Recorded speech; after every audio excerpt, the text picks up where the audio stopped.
بسم الله الرحمن الرحيم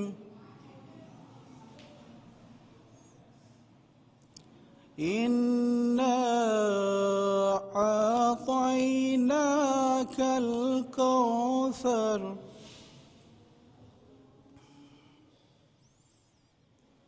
فصل لربك وانحر إن شانئك هو الأبتر بسم الله الرحمن الرحيم قل هو الله أحد الله الصمد لم يلد ولم يولد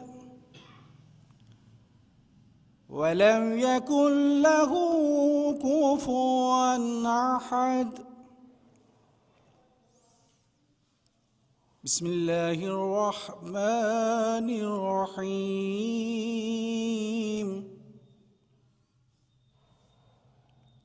قل أعوذ برب الفلق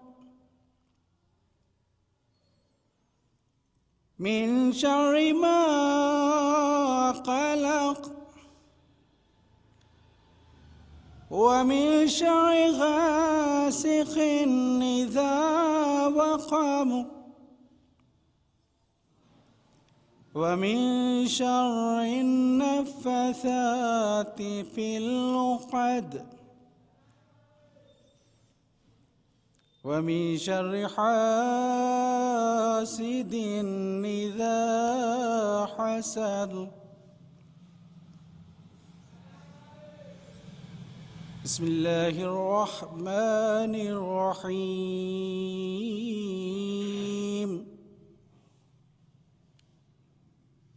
والعصر إن الإنسان لفي خسر إلا الذين آمنوا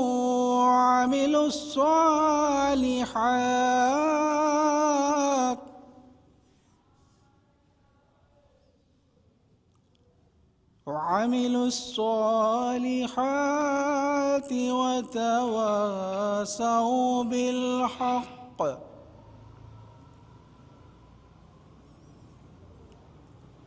وتواصوا بالحق وتواصوا بالصبر بسم الله الرحمن الرحيم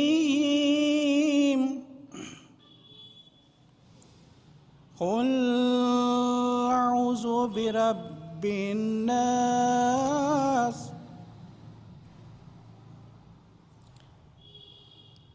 ملك الناس إله الناس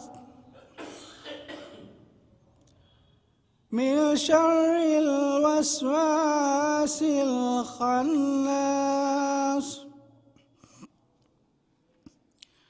الذي يوسوس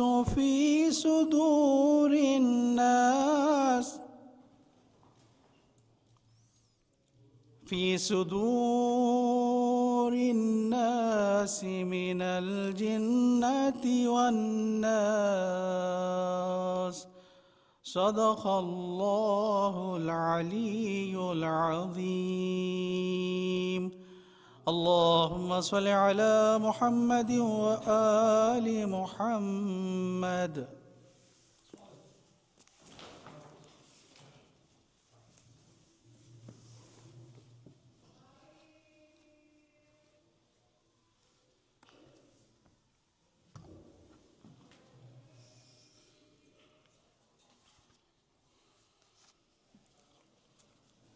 درود بھیجے محمد وآل محمد صلوات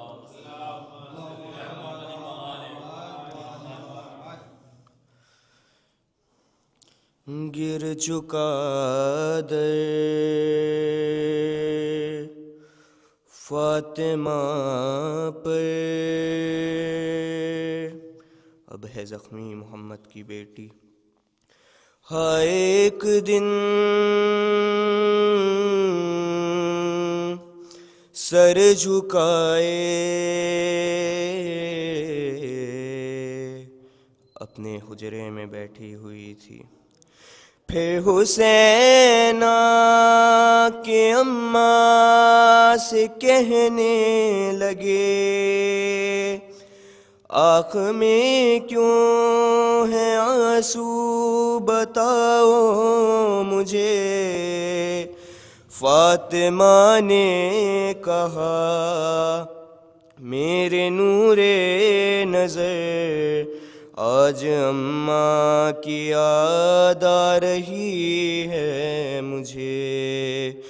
سن کے ماں کی صدا دل تڑپنے لگا، رو کے شبیر نے فاطمہ سے کہا کیوں چھوڑ جاتی ہے ماں، کیوں چھوڑ جاتی ہے ماں، ہے کیوں چھوڑ جاتی ہے ماں، کیوں چھوڑ جاتی ہے ماں۔ انگلی پکڑ کے چلایا سینے سے اپنے لگایا، ان 3 سالوں میں اماں تم نے بہت کچھ سکھایا، ماں سے بچھڑ کر جیتے ہیں کیسے کیا یہ سکھاتی ہے ماں، کیوں چھوڑ جاتی ہے ماں، کیوں چھوڑ جاتی ہے ماں، ہے کیوں چھوڑ جاتی ہے ماں، کیوں چھوڑ جاتی ہے ماں۔ ارے دروازہ جب سے گرا ہے پہلو شکستہ ہوا ہے، ٹوٹی ہوئی پسلیاں ہیں، شبیر سب جانتا ہے، تکلیف میں ہوں بچوں کو اپنے کب یہ بتاتی ہے ماں، کیوں چھوڑ جاتی ہے ماں، کیوں چھوڑ جاتی ہے ماں۔ اس فکر میں جاگ جانا پیاسا نہ ہو میرا بیٹا، احساس ہے مجھ کو اماں کیا پیار ہوتا ہے ماں کا، راتوں کو اٹھ کر بیٹے کو اپنے پانی پلاتی ہے ماں، کیوں چھوڑ جاتی ہے ماں، کیوں چھوڑ جاتی ہے ماں، ہے کیوں چھوڑ جاتی ہے ماں، کیوں چھوڑ جاتی ہے ماں۔ قصہ مجھے ایک ماں کا بھیا حسن نے سنایا، بیٹا وہیں سامنے تھا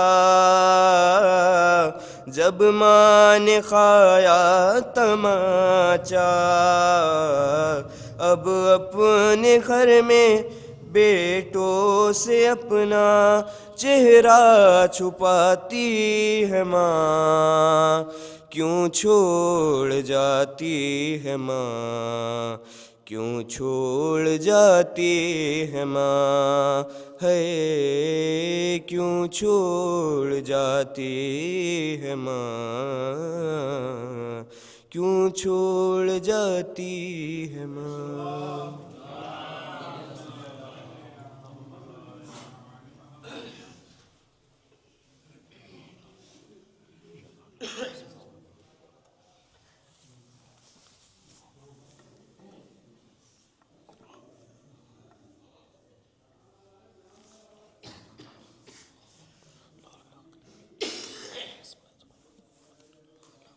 ایک نعرہ صلوات۔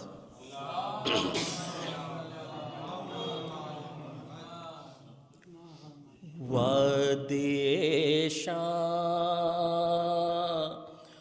سے ہو کر جو ہوا آتی ہے، وادی شام سے ہو کر جو ہوا آتی ہے، کسی معصوم ماں کے رونے کی صدا آتی ہے۔ کیا یتیمہ کوئی روتی ہے پدر کے غم میں،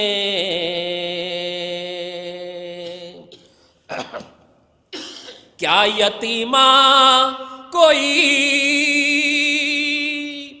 روتی ہے پدر کے غم میں،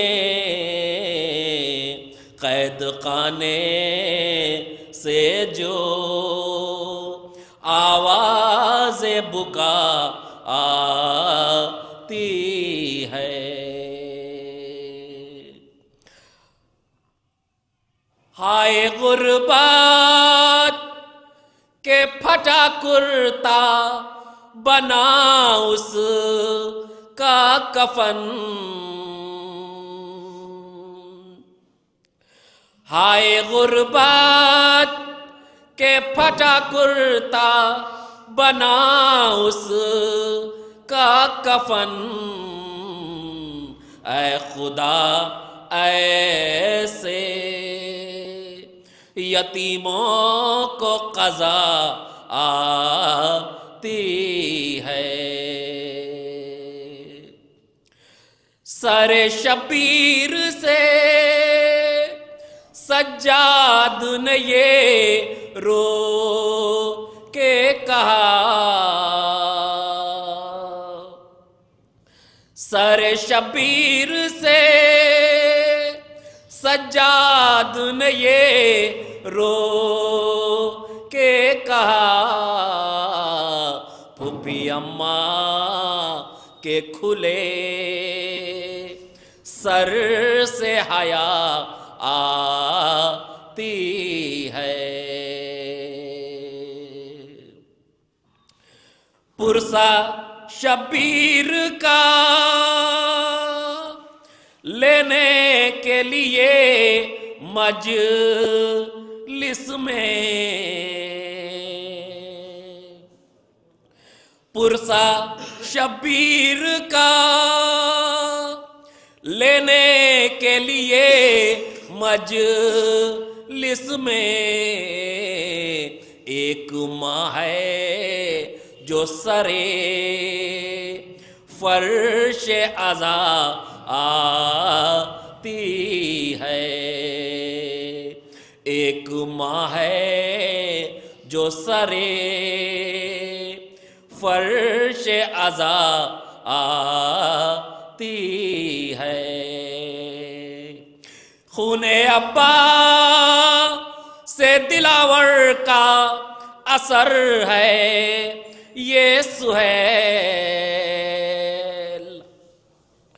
خون ابا سے دلاور کا اثر ہے یہ سہیل خاک مختل سے جو خوشبو وفا آتی ہے، خاک مختل سے جو خوشبو وفا آتی ہے، وادی شام سے ہو کر جو ہوا آتی ہے، کسی معصوم ماں کے رونے کی صدا آتی ہے۔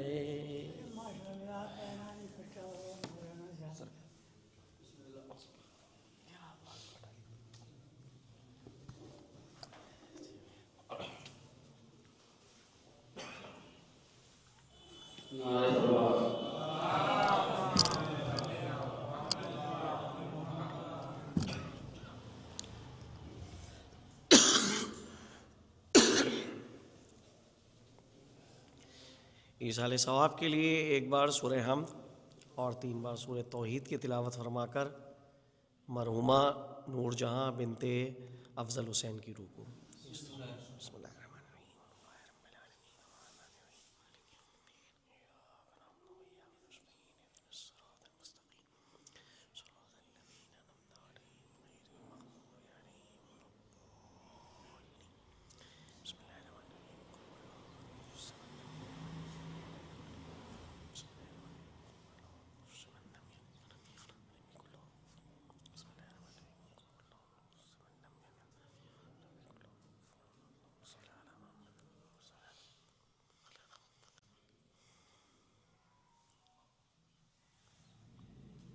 اعوذ باللہ السمیع العلیم من الشیطان الرجیم،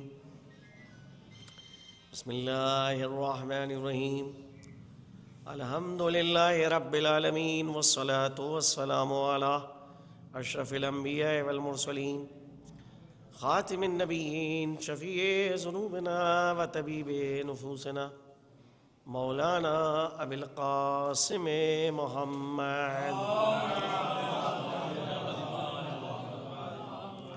وآلہ الطیبین الطاہرین ولعنۃ اللہ علی اعدائہم اجمعین من الآن الی قیام یوم الدین، اما بعد، وقد قال اللہ تبارک وتعالی فی کتابہ المبین وہو اصدق الصادقین وقولہ الحق، بسم اللہ الرحمن الرحیم، یا ایہا الناس انا خلقناکم من ذکر وانثی وجعلناکم شعوبا وقبائل لتعرفوا ان اکرمکم عند اللہ اتقاکم، صلوات بھیجیں محمد۔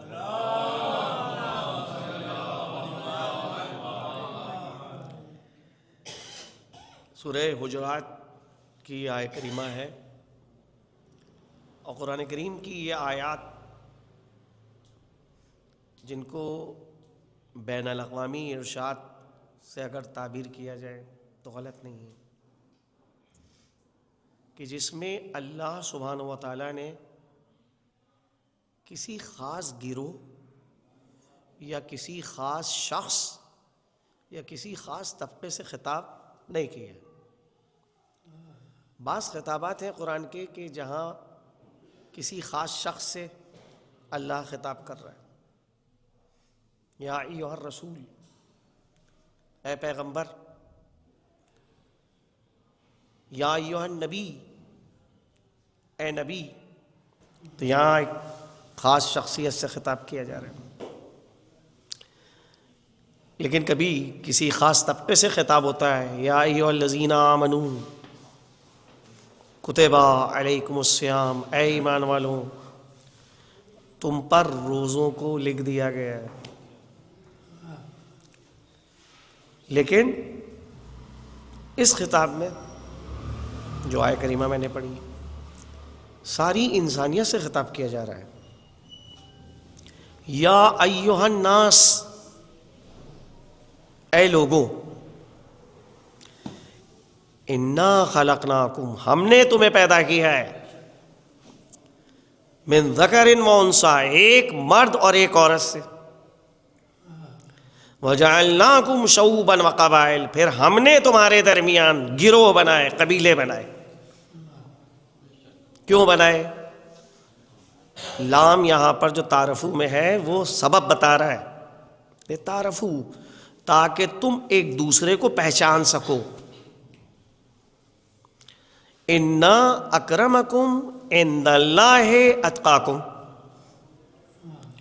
اب اللہ کے نزدیک قابل عزت، قابل تعظیم وہ ذات ہے کہ جو اپنی ذمہ داری کو سب سے اچھے انداز میں ادا کرتی ہے۔ تو خلقت کا معاملہ ہو چاہے، اور چاہے کسی قوم و قبیلے سے تعلق ہو،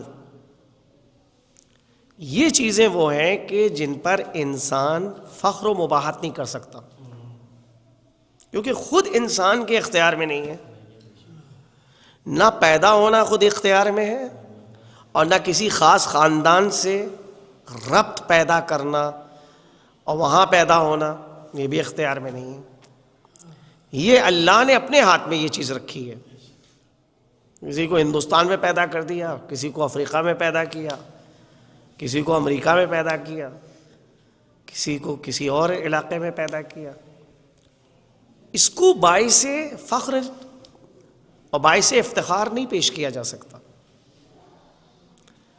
جو فخر اور افتخار کے لائق چیزیں ہیں وہ انسان کے ذاتی اعمال ہیں، ذاتی کردار۔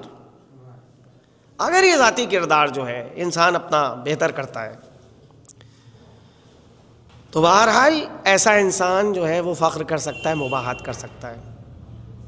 انسان جو ہے وہ معمولاً جب ذاتی کردار نہیں رکھتا ہے، خود کچھ نہ ہو، تو کیا کرتا ہے؟ میں فلاں کا بیٹا ہوں، فلاں کا پوتا ہوں، فلاں خاندان سے میرا تعلق ہے، فلاں سرزمین سے میرا تعلق ہے۔ اس چیز کو فخر و مباحت کے طور پہ پیش کرتا ہے، یعنی فضائل کی بیساکھیاں اٹھانے کی کوشش کرتا ہے۔ کبھی خاندان کی بیساکھی لگاتا ہے، کبھی رنگ کی بیساکھی لگاتا ہے، کبھی نسل کی برتری کی بیساکھی لگاتا ہے، کبھی زبان کی بیساکھی لگاتا ہے، کبھی جو ہے وہ سرزمین کی بیساکھی لگا لیتا ہے۔ حالانکہ یہ چیزیں مایہ افتخار نہیں ہیں، سرمایہ افتخار نہیں ہے۔ جو سرمایہ افتخار ہے اس پہ توجہ نہیں دے رہے ہیں، کیونکہ اس میں محنت ہے، مشقت ہے۔ بھائی ذاتی کردار بنانا آسان نہیں ہے، اس کے لیے جدوجہد کرنا پڑتی ہے۔ اپنی ذات کو فضائل سے آراستہ کرنا، رذائل سے دور رکھنا، بہرحال اس کے لیے محنت، مشقت کی ضرورت ہے۔ چاہتے ہیں کہ ذات میں جہالت نہ پائی جائے تو بھائی کسی میڈیکل اسٹور کے اندر علم کا کوئی کیپسول نہیں ملتا ہے کہ آپ کھائیے گا اور جو ہے عالم بن جائیے گا۔ نہیں، اس کے لیے محنت کرنا ہے، مشقت کرنا ہے، جہالت کو دور کرنا ہے۔ اب وہ بہرحال جہالت کو ختم کرنے کے مختلف طریقے ہیں کہ آپ جو ہے وہ کیسے اپنی جہالت کو ختم کریں گے۔ اچھا، جہالت کا بھی معاملہ ہے کہ وہ مختلف شعبوں میں ہے جہالت۔ کبھی مسئلہ ہے کہ آپ دنیا کے اعتبار سے جاہل ہیں، کبھی آپ سیاست کے اعتبار سے جاہل ہیں، کبھی آپ جو ہے مذہب کے اعتبار سے جاہل ہیں۔ سب سے بڑا مسئلہ یہ ہوتا ہے کہ جب ایک انسان جاہل ہو اور اپنے جہل کا اعتراف بھی نہ کرے، نہ جانتا ہو کہ وہ جاہل ہے۔ آپ کو سیاست کا الفبا نہیں معلوم اور آپ سیاست کے بارے میں لب کشائی کر رہے ہیں۔ آپ اقتصاد کے بارے میں کچھ نہیں جانتے اور آپ جو ہے انٹرنیشنل اکنامکس کے اوپر جو ہے گفتگو کر رہے ہیں۔ آپ جو ہے وہ مذہب کے بارے میں کچھ نہیں جانتے اور مذہب کے بارے میں فتوے آپ دے رہے ہیں۔ سب سے بڑا مسئلہ ہے۔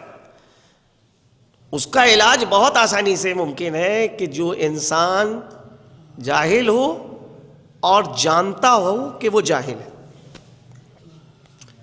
لیکن اگر ایک انسان جاہل ہو اور اسے یہ بھی نہ پتا ہو کہ وہ جاہل ہے، ایسے انسان کو کہا جاتا ہے یہ انسان جاہل مرکب ہے. دو طرح کے جہل اس کے اندر پائے جاتے ہیں. ایک تو حقیقت کو جانتا نہیں، اور دوسری چیز یہ ہے کہ اس حقیقت سے بھی واقف نہیں کہ اس حقیقت کو یہ جانتا نہیں. ایسے انسان کا بھائی ایک شخص مریض ہے اور وہ یہ بھی نہ جانتا ہو کہ وہ مریض ہے، تو ایسے شخص کا کیسے علاج ہوگا؟ علاج اس وقت ممکن ہے کہ جب ایک مریض اپنے مرض سے باخبر ہو کہ میرے اندر یہ مرض پایا جاتا ہے، تو اس اعتبار سے پھر اس کا علاج ہوگا.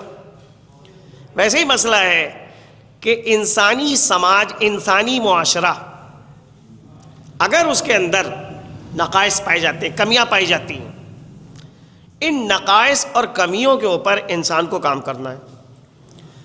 تو نقائص اور کمیوں سے جب تک کہ انسان آگاہ نہیں ہے کہ یہ میرے اندر کمی پائی جاتی ہے، یہ میرے اندر نقص پایا جاتا ہے، اس کمی کے اوپر مجھے کام کرنا ہے، اس نقص کے اوپر مجھ کو کام کرنا ہے، اور اس راہ میں پھر کوشش کرے،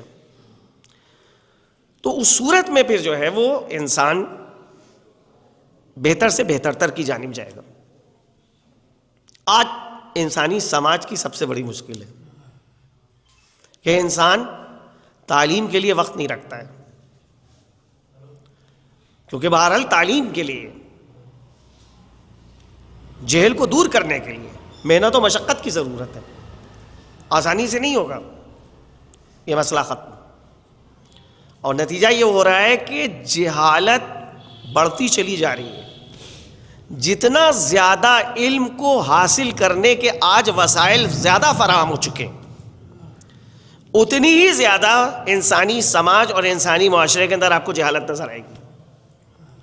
گزشتہ زمانے کے مقابلے میں موجودہ زمانے کو دیکھیے.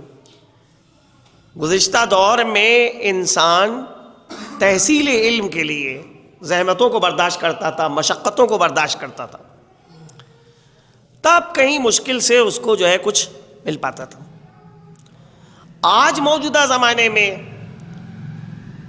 علم حاصل کرنے کے لیے وسائل فراہم ہو چکے ہیں. انسان اپنے گھر میں بیٹھ کے اپنی جہالت کو دور کر سکتا ہے. ٹیکنالوجی کی دنیا میں اتنا بڑا انقلاب آ چکا ہے کہ اس کے ذریعے سے بہت سی چیزوں کو سیکھ سکتا ہے، لیکن نظر یہ آ رہا ہے کہ اس کے باوجود انسانی سماج کے اندر، انسانی معاشرے کے اندر روز بروز جہالت میں اضافہ ہوتا چلا جا رہا ہے. کسی طرح سے جہالت ختم نہیں ہو رہی ہے. اور بہرحال اس میں کیا کہا جائے، بغیر کسی استثناء کے کہا جا رہا ہے کہ چاہے مرد ہو چاہے عورت، دونوں اس مرض میں گرفتار ہیں. مرض دونوں کو اپنی لپیٹ میں لیے ہوئے ہیں. عورتیں بھی اس مرض کا شکار ہیں، مرد بھی اس مرض کا شکار ہے. مذہب کے حوالے سے معلومات نہ ہونے کے برابر ہے، دنیا کے حوالے سے معلومات نہ ہونے کے برابر ہے، عالمی سیاست کے حوالے سے کچھ بھی معلومات نہیں ہے، دشمن شناسی کے حوالے سے کہ ہمارا حقیقی دشمن کون ہے نہیں جانتے. فرضی دشمن ہم نے اپنے بنا رکھے ہیں. جس کو ہم دشمن سمجھتے ہیں وہ ہمارا دشمن نہیں ہے. زیادہ سے زیادہ یہ کہا جا سکتا ہے کہ وہ مخالف ہے، لیکن جو حقیقی دشمن ہے اس دشمن سے ہم بے خبر ہیں. ہمیں نہیں معلوم کہ ہمارا حقیقی دشمن کون ہے. تو معلوم ہوا کہ حقیقی دشمن کے حوالے سے ہماری معلومات نہ ہونے کے برابر. کیسے اپنے سرمایے کو اضافہ کیا جائے، کیسے اپنے سرمایے میں بہتری پیدا کی جائے، اس حوالے سے اگر پوچھا جائے کچھ نہیں جانتے. کیسے اچھے اخلاق کو اپنے اندر پیدا کیا جائے، اپنے سماج اور اپنی سوسائٹی اور اپنے محلے کو کیسے بہتر بنایا جائے.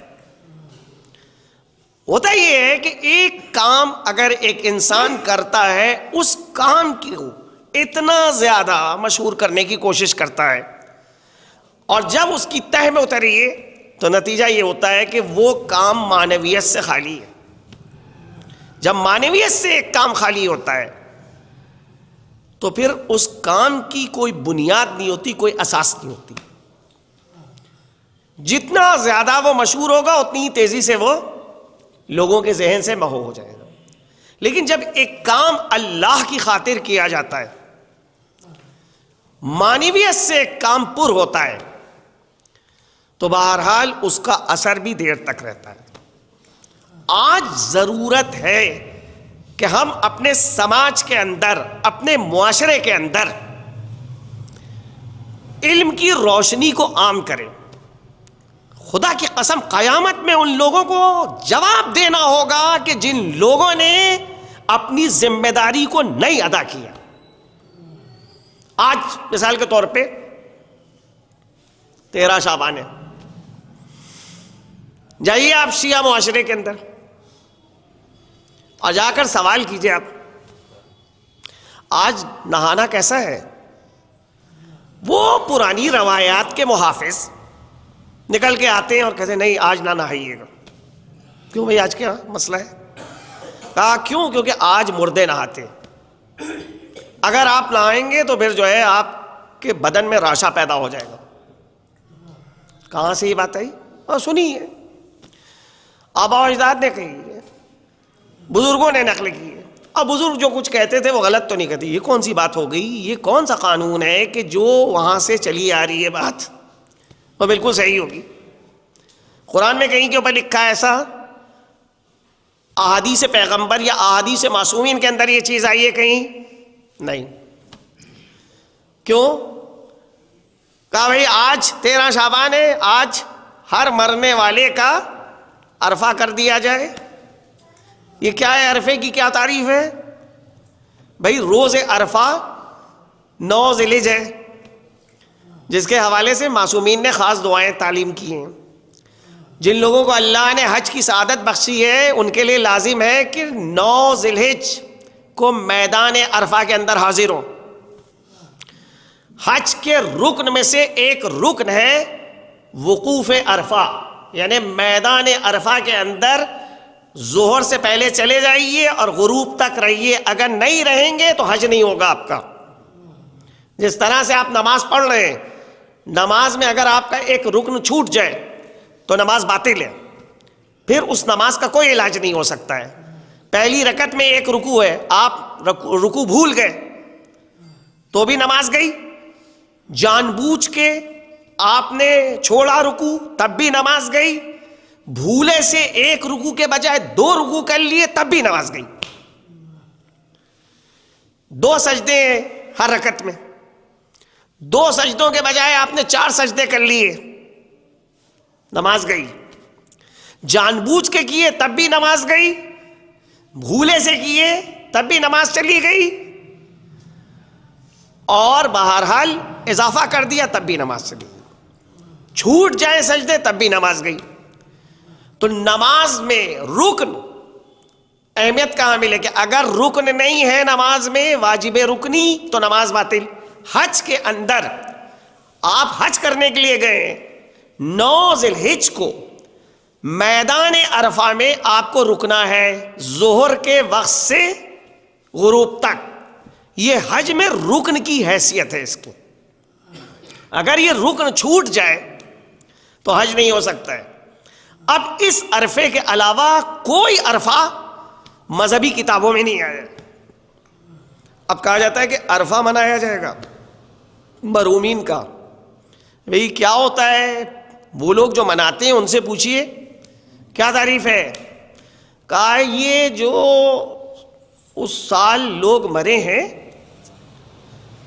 شب برات سے پہلے 14 شعبان سے پہلے ایک دن عرفہ منایا جائے گا جس دن اس مرحوم کو عام مردوں میں شامل کیا جائے گا.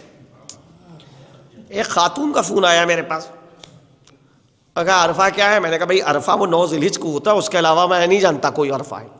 آپ بتائیے کیا ہے؟ کہ نہیں بھائی یہ کہا یہ جا رہا ہے خاندان میں کہ اگر عرفہ نہیں ہوا تو شب برات کی نظروں میں اس مردے کی نظر نہیں دی جا سکتی، لہٰذا ضروری ہے کہ پہلے عرفہ ہو، اس کو عام مردوں میں شامل کیا جائے، تب شب برات کی نظر میں اس کی نظر ہوگی. میں نے کہا آپ میں یہ قوت و توانائی ہے کہ اپنے مرحوم کو عام مردوں میں شامل کریں؟ ارے کہ نہیں بیٹا، اتنی قوت میرے اندر ہوتی تو ان کو میں مرنے کیوں دیتی؟ میرے اندر اگر اتنی توانائی ہوتی تو میں ان کو دنیا سے کیوں جانے دیتی؟ میرے اندر نہیں ہے قوت. تو کیا جواب ہے اس کا؟ میں نے کہا میں کیا کہہ سکتا ہوں، آپ لوگ جانیں، یہ آپ کا ایک خاص مذہب ہے. بہرحال اس میں آپ ہی جو ہیں وہ پوچھیں، جو آپ کے گھروں کے اندر، خاندانوں کے اندر شریعت مدار ہیں، ان سے جو ہے اس سلسلے میں فتوے لیں، مجھ سے نہ پوچھیں. صلوات بھیجیں محمد والے.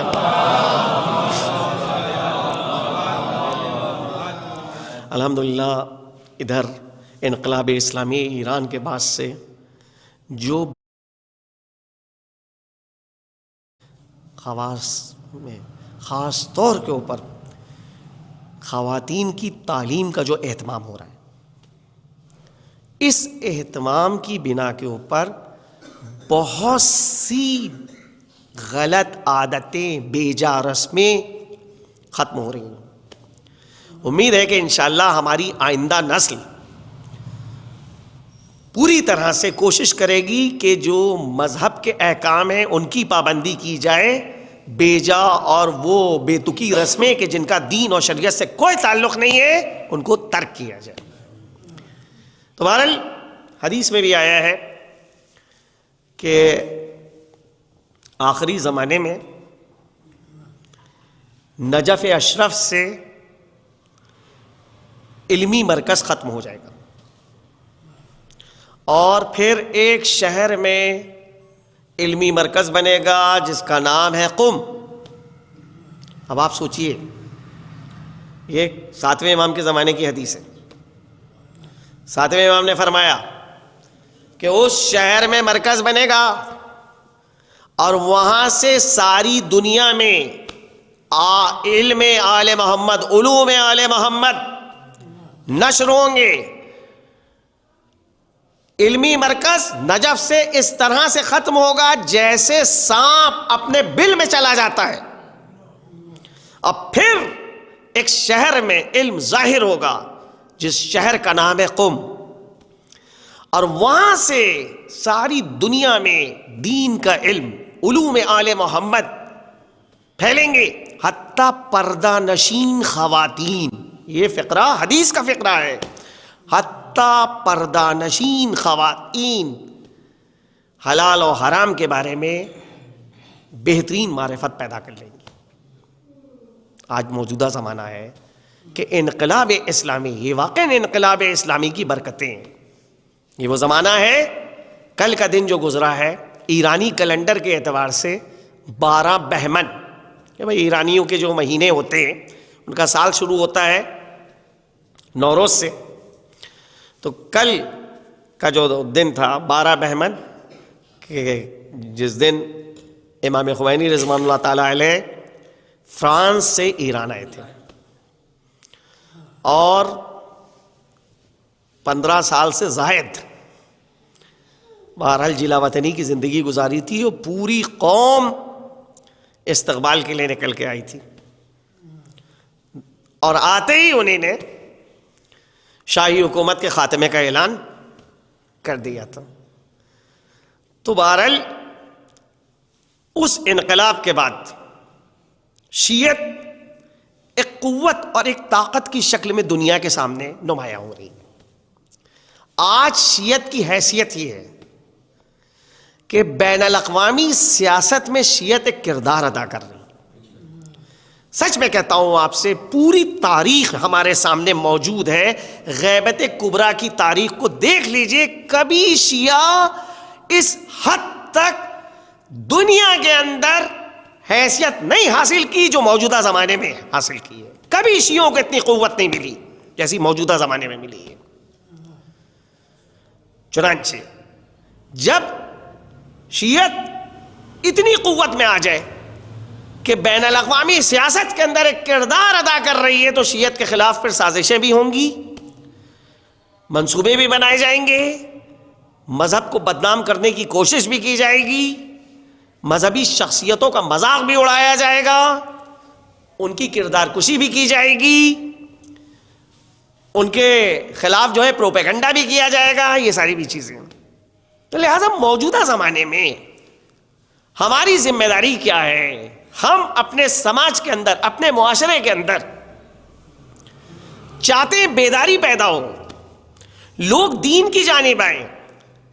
تو جب دین کی جانب آئیں گے تو ضروری ہے کہ حقیقت دین لوگوں کے سامنے بیان کی جائے.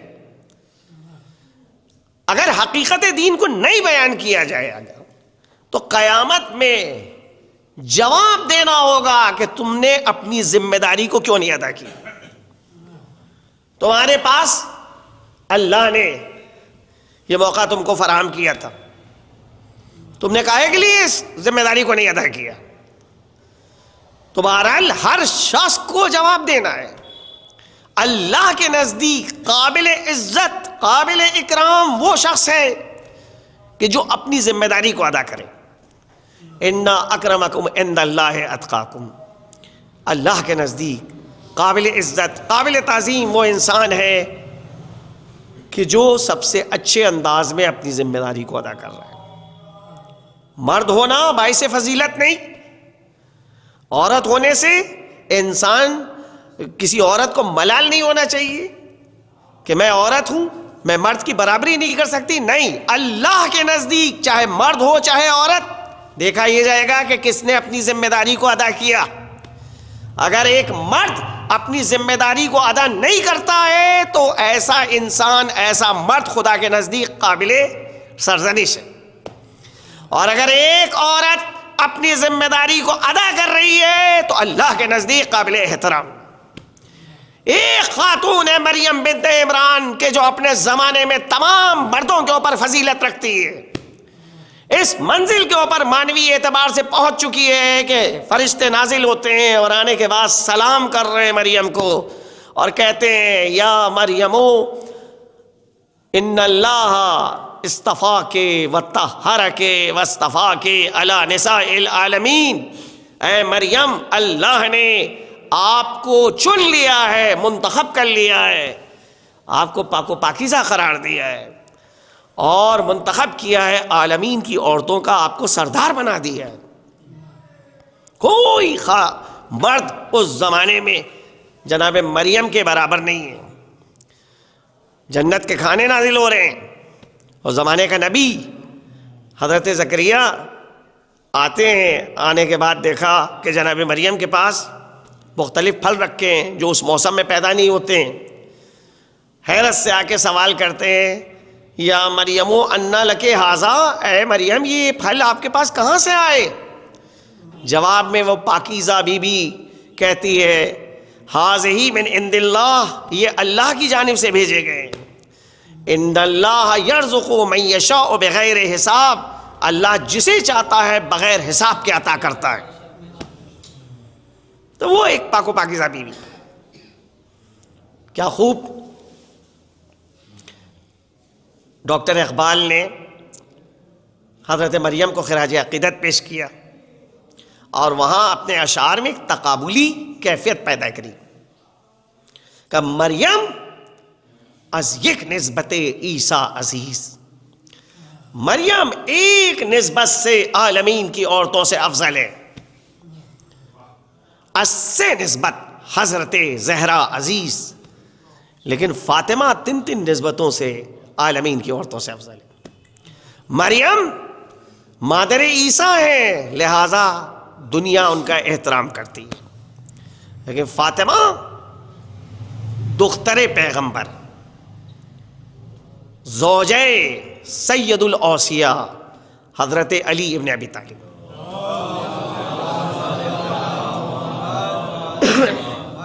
مادر حسنین. یہ تین تین خصوصیتیں جناب فاطمہ کیا پائی جاتی ہیں. بہرحال جناب مریم کی زندگی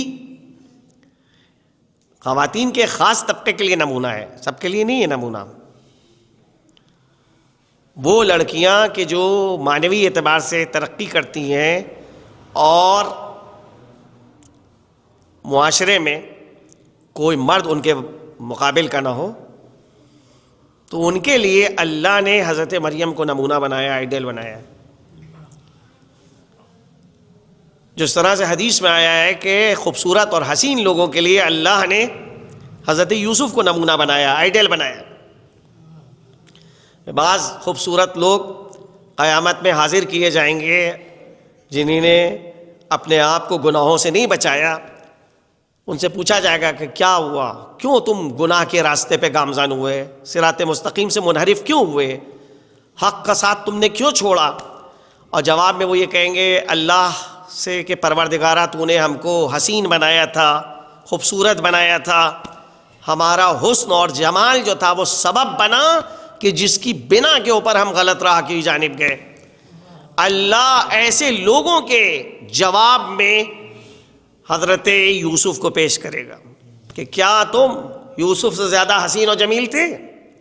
میرے اس بندے نے ایک لمحے کے لیے بھی میری اطاعت سے باہر قدم نہیں رکھا، قید و بند کی سختیاں برداشت کری، لیکن اپنے دامن کو گناہوں سے آلودہ نہیں ہونے دیا.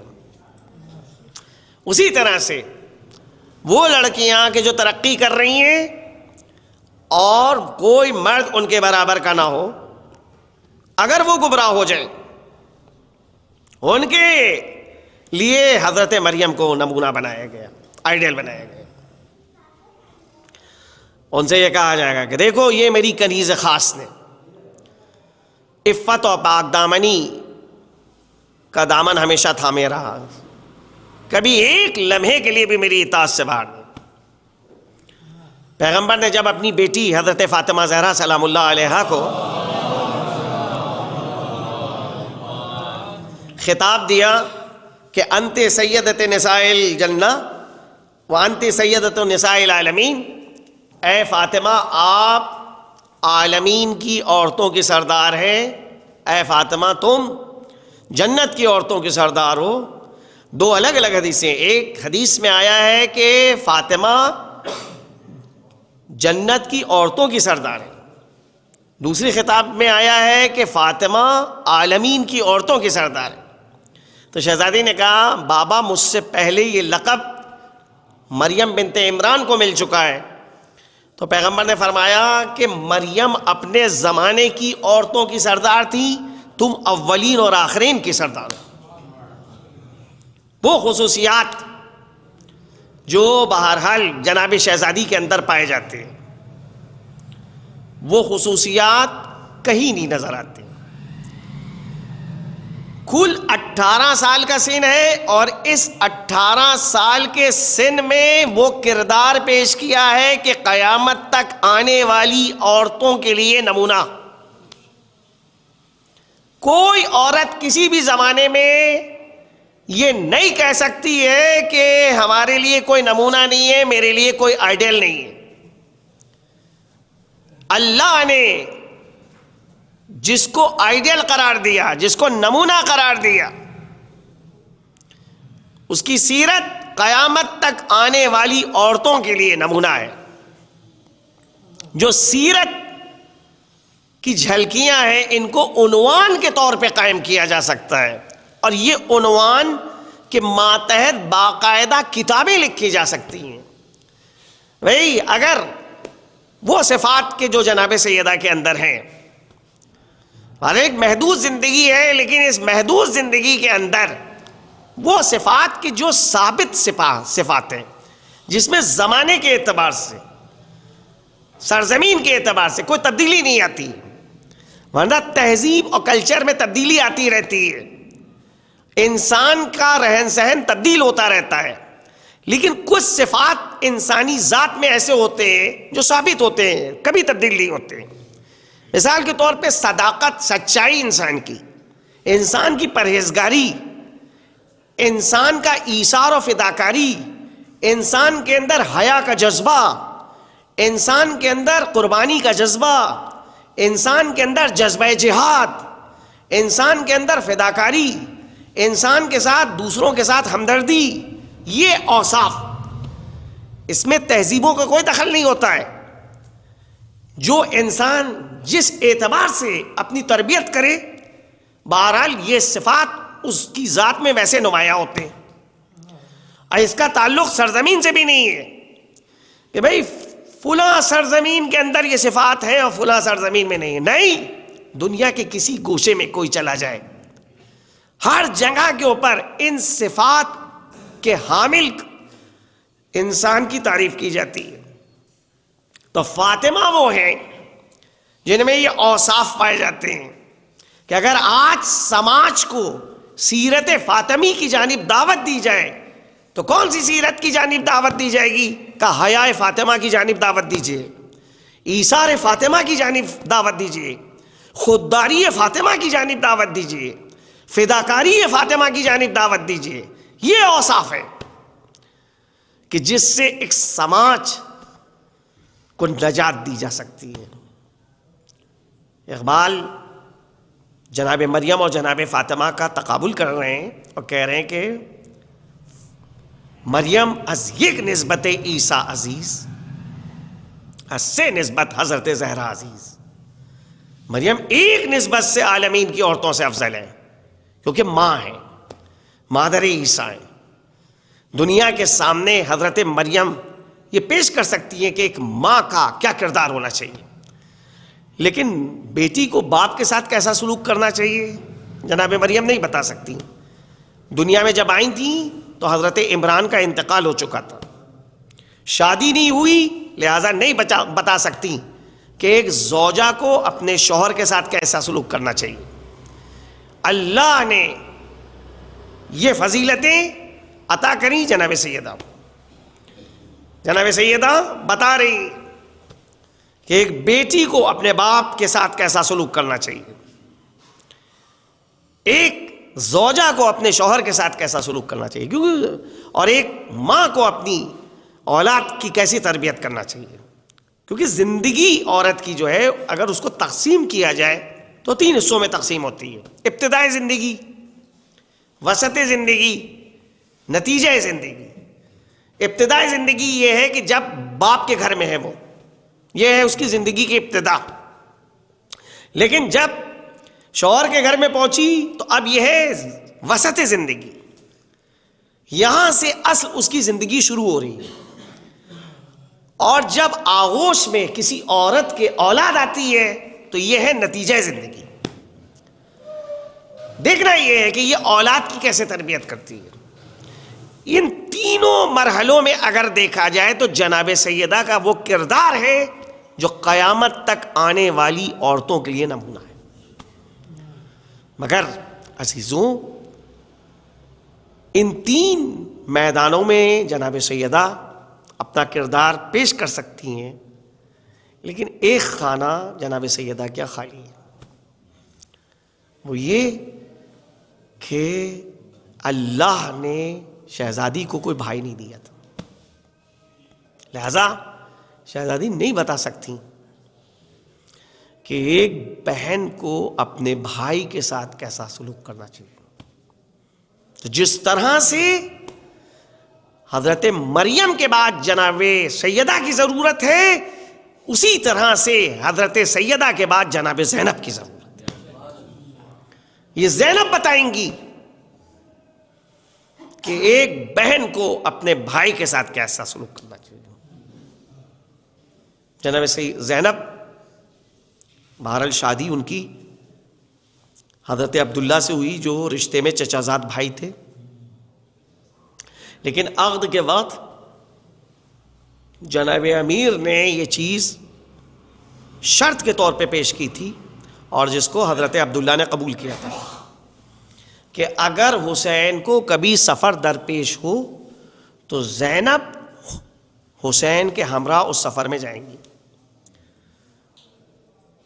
اور حضرت عبداللہ نے اس شرط کو قبول کیا. ایک مسئلہ ہے شرعی کہ المومنون عند شروطہم، مومنین اگر کسی شرط کو قبول کرتے ہیں تو لازم ہے کہ ان شرطوں کے ساتھ وفا کریں. لڑکی والے یہ حق رکھتے ہیں کہ اگر نکاح کے وقت کوئی شرط رکھ دیں اور لڑکے والے اس شرط کو قبول کر رہے ہیں تو لازم ہے لڑکے والوں کے اوپر کہ اس شرط کو پورا کریں. جناب امیر نے یہ شرط رکھی ہے کہ اگر حسین کو کبھی کوئی سفر پیش آئے تو زینب حسین کے ہمراہ اس سفر میں جائیں گی، اور حضرت عبداللہ اس شرط کو قبول کرتے ہیں. چنانچہ تاریخ کہتی ہے کہ جب حسین نے قصد کیا مدینے سے مکے کی جانب جانے کا تو زینب حسین کے ہمراہ تھی، اور اس کے بعد جب صورتحال ایسی پیش آئی کہ اب مکے میں رکنا مناسب نہیں تھا، حرم کی حرمت کا سوال تھا، حاجیوں کے بھیس میں کچھ افراد آ چکے تھے جو چاہتے تھے کہ حسین کو قتل کر دیں. فرمایا کہ میں مکے سے ایک بالش دور قتل ہونا پسند کرتا ہوں، لیکن مکے کے اندر میرا خون نہ گرے، یہ حرم الہی ہے. میں نے اپنے نانا سے سنا ہے کہ ایک شخص مثل مینڈھے کے یہاں کے اوپر ذبح کیا جائے گا، میں وہ مینڈھا نہیں بننا چاہتا ہوں. چنانچہ فوراً سب کو آمادہ کیا حضرت نے اور مکے سے نکلنے کا ارادہ کیا. اس وقت ابن عباس بہرحال خاندان کے تھے، وہ آتے ہیں اور آنے کے بعد کہتے ہیں کہ عراق مت جائیے. اور امام نے جب ان کو کے مشورے کو قبول کرنے سے انکار کر دیا تو اس پر ابن عباس نے کہا اچھا آپ جا رہے ہیں جائیے، لیکن اپنے ہمراہ اہل بیت کو کیوں لے کے جا رہے ہیں، گھر کی عورتوں کو نہ لے جائیے. ابن عباس کی آواز جناب زینب نے سنی، پردے کے پیچھے سے جناب زینب نے کہا ابن عباس آپ ایک بہن کو اپنے بھائی سے جدا کرنا چاہتے ہیں، آپ سے یہ امید نہیں تھی، میں حسین کے بغیر رہ سکتی ہوں. ابن عباس خاموش ہو جاتے ہیں. اور لوگوں نے بھی مشورہ دیا تھا. امام نے ہر ایک کو اس کی ذہنیت کے مطابق جواب دیا. جب لوگوں نے حضرت کو منع کیا کہ مت جائیے وہاں خطرہ ہے آپ کے حوالے سے، تو فرمایا ان اللہ شاء ان یرانی قتیلا، اللہ چاہتا یہ ہے کہ وہ مجھے مقتول دیکھے. جب کہا اپنے ساتھ سیدانیوں کو نہ لے کے جائیے تو کہا ان اللہ شاء ان یراہن سبایا، اللہ چاہتا یہ ہے کہ ان کو اسیر و قیدی بنا ہوا دیکھے. اللہ اکبر. فاطمہ کی بیٹی، حسین کی بہن، قدم قدم پہ حسین کے ہمراہ. یہاں تک کربلا میں یہ قافلہ آ جاتا ہے. تاریخ کہتی ہے بعض علماء نے 2 محرم کا یہ واقعہ لکھا اور بعض نے کہا ہے کہ نہیں یہ 2 کا نہیں ہے واقعہ، شب عاشور کا ہے، کہ امام حسین اپنی تلوار پہ سیقل کر رہے ہیں اور پاس میں حضرت ابوذر کے غلام جون کھڑے ہوئے اور مولا تلوار پہ سیقل کرتے جاتے ہیں اور شعر پڑھ رہے ہیں. یا دہرو افن لکے خلیلی کم صاحب و طالب قتیلی، اے زمانے تف ہے تجھ پر، تو نے کسی کے ساتھ وفا نہیں کی، جس نے بھی تیری ہمراہی اختیار کی تو نے اس کو داغ مفارقت دیا. جناب زینب نے جب ان اشعار کو سنا، ارے کہا یہ کون شعر پڑھ رہا ہے؟ ان اشعار میں تو وہ شخص اپنی موت کی خبر دے رہا ہے. فضہ ذرا جاؤ جا کے تو دیکھو. جناب فضہ آئیں، آ کر دیکھا، کہا آپ کے بھائی تلوار پہ سیقل کر رہے ہیں اور جون غلام ابوذر کھڑے ہوئے. شہزادی کہتی ہیں جون سے کہو ہٹ جائیں، میں بھائی سے ملاقات کرنا چاہتی ہوں. فضہ در خیمہ پہ آئیں، جون ہٹ جاؤ. فاطمہ کی لخت جگر اپنے بھائی سے کچھ گفتگو کرنا چاہتی. جون ہٹ گئے. تاریخ کہتی ہے کہ آئیں, در خیمہ پہ آ کر حسین کے چہرے کو دیکھا, غش کھا کے گر پڑی. ایک فقرہ بھی اپنی زبان سے نہیں کہہ سکی. حسین جب بہن کو بے ہوش ہوتے دیکھتے ہیں, آگے بڑھ کر اٹھایا, ہوش میں لانے کی کوشش کی, اور جب ہوش میں لائے تو اب تسلی اور دلاسا دے رہے ہیں, کیونکہ زینب کو آمادہ کرنا ہے حسین کو. کہ بہن دیکھو, ہمیں نانا نہ رہے جو ہم سے افضل و برتر تھے, ہماری ماں فاطمہ نہ رہی جو ہم سے افضل و برتر تھیں. اے بہن, جب ہمارے بابا نہ رہے جو ہم سے افضل و برتر تھے, جب ہمارے بھائی حسن نہ رہے جو ہم سے بہتر تھے, اے بہن جیسے تم نے نانا کی جدائی پہ صبر کیا ویسے تم میری بھی شہادت پہ صبر کر لینا. اے بہن جیسے تم نے اماں کے غم کو برداشت کیا ویسے تم میرے بھی غم کو برداشت کر لینا. اے بہن جیسے تم نے بابا کی شہادت پہ صبر کیا ویسے ہی میری بھی شہادت پہ صبر کر لینا. اے بہن جیسے تم نے بھیا حسن کے گزرنے پہ صبر کیا ویسے ہی میری بھی مفارقت پہ صبر کر لینا.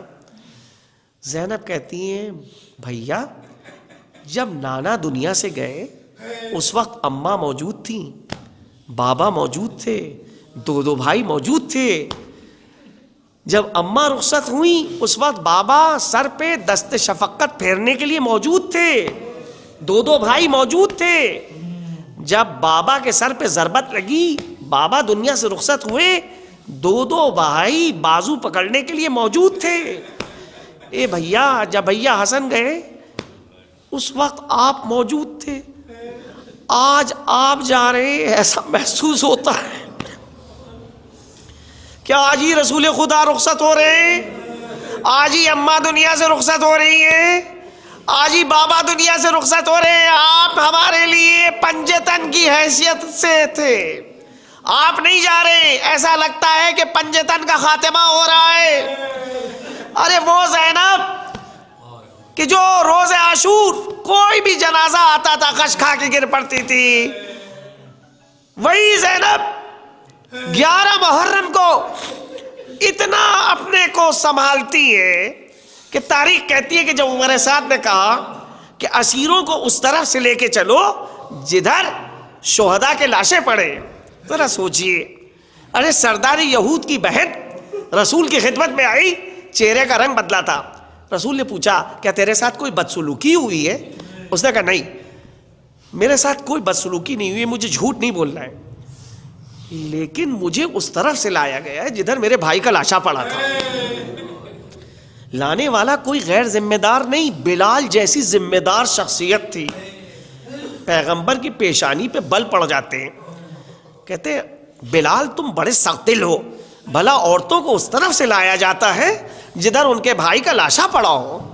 ارے کوئی آئے اور آ کے عمر سعد سے کہہ دے کہ زینب کو اس طرح سے نہ لے کے جائے کہ جدھر حسین کا لاشا پڑا ہے. ہر بیوی کی نگاہ اپنے وارث کے لاشے پہ ہے, تو کیا زینب کی نگاہ حسین کے لاشے پہ ہوگی؟ تاریخ کہتی ہے نہیں, زینب کی تو نگاہ سید سجاد کے چہرے پہ تھی. فرماتی ہے یا بقیت اخی و جدی, اے میرے بھائی اور نانا کی یادگار, میں کیا دیکھ رہی ہوں؟ ایسا لگتا ہے کہ تمہاری روح قفس عنصری سے پرواز کر جائے گی. اے بیٹا اپنے کو سنبھالو. فرماتے ہیں پھوپھی کیوں کر صبر کروں, ارے ان ظالموں نے اپنے کشتہ نجس کو دفن کر دیا, میرے بابا کا لاشا بے گور و کفن. سیعلم الذین ظلموا ای منقلب ینقلبون انا للہ و انا الیہ راجعون. الہی بحق زہرا و ابیہا و بالہا و بنیہا, خدایا اس مختصر سے ذکر کو قبولیت کا درجہ عنایت فرما. جس مرحومہ کے ایصال ثواب کی مجلس سے پروردگارہ اس کے گناہان کبیرہ و صغیرہ کی مغفرت فرما. جوار معصومین میں مرحومہ کو جگہ عنایت فرما, پسماندگان کو صبر جمیل عنایت فرما. خدایا جہان اسلام کے اوپر جو مشکلات اور مصائب کے بادل منڈرا رہے ہیں, اپنی رحمت کے ذریعے سے ان بادلوں کو برطرف فرما. دشمنان اسلام اگر لائق ہدایت نہیں ہے تو پروردگارہ تو ان کو نیست و نابود فرما. پرچم اسلام کو سربلند فرما، پرچم کفر و نفاق کو سرنگوں فرما. ہمارے مراجع اعظام خصوصاً رہبر انقلاب سید علی خامنہئی کو اپنی پناہ خاص میں محفوظ. ہم کو ان کے اعوان و انصار و مددگار میں شمار فرما. ان کے ظہور کو ہمارے لیے باعث عافیت قرار دے. ربنا تقبل منا انک انت السمیع العلیم. ایک بار سورہ حمد اور 3 بار سورہ توحید کی تلاوت فرما کر مرحومہ نور جہاں بنت افضل حسین کی روح کو ہدیہ. بسم اللہ الرحمن الرحیم. الحمدللہ رب العالمین الرحمن الرحیم مالک یوم الدین.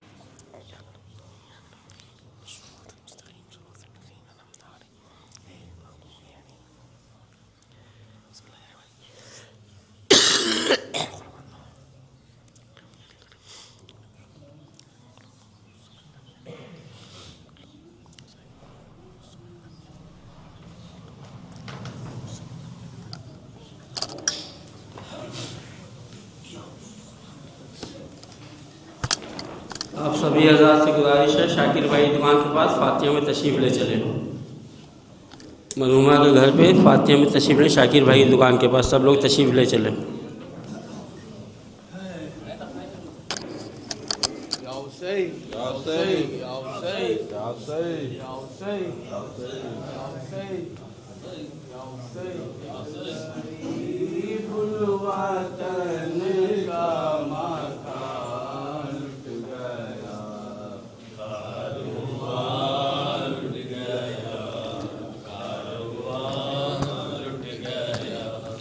دشت غربت میں رانڈے جو لوٹنے لگے، دشت غربت میں رانڈے جو لوٹنے لگے، ہائے گہوارے بے زبان لٹ گیا،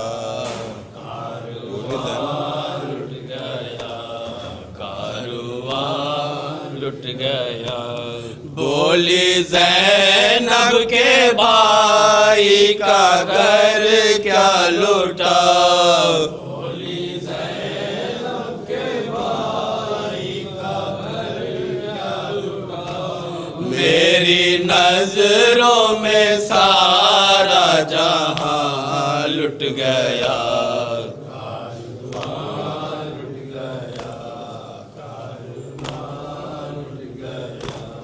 خاک اڑنے لگی خوب برسنے لگا، خاک اڑنے لگی خوب برسنے لگا.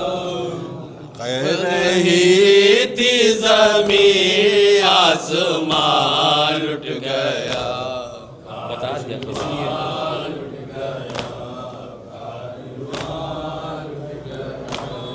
اس لیے ہم نکلتے ہیں لے کر علم، ہم نکلتے ہیں لے کر علم. شہ کے لشکر کرن میں نشان لٹ گیا،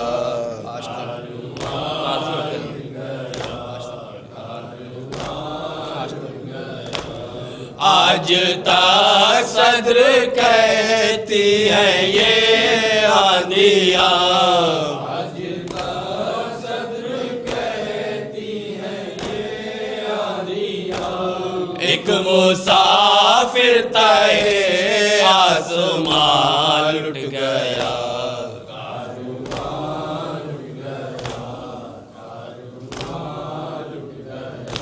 یا حسین یا حسین یا حسین یا حسین یا حسین. السلام علیک یا ابا عبداللہ، السلام علیک یا ابن رسول اللہ، السلام علیکم ورحمۃ اللہ وبرکاتہ. السلام علیک غریب الغرباء، السلام علیک معین الضعفاء والفقراء، السلام عليك يا شمس الشموس. السلام عليك أيها المدفون بيرزيتوس. السلام عليك مقيس الشيعة والزوار في يوم الجزاء. السلام عليك يا سلطان يا أبا الحسن علي بن موسى الرضا ورحمة الله وبركاته. السلام عليك يا مولانا يا صاحب الزمان. على مان من فتنة الزمان. السلام عليك خليفة الرحمن. السلام عليك شريك القرآن. السلام عليك إمام الزمان هذا عجل الله تعالى فرجك وصل الله تعالى مفرجك وزهورك. السلام عليكم ورحمة الله وبركاته.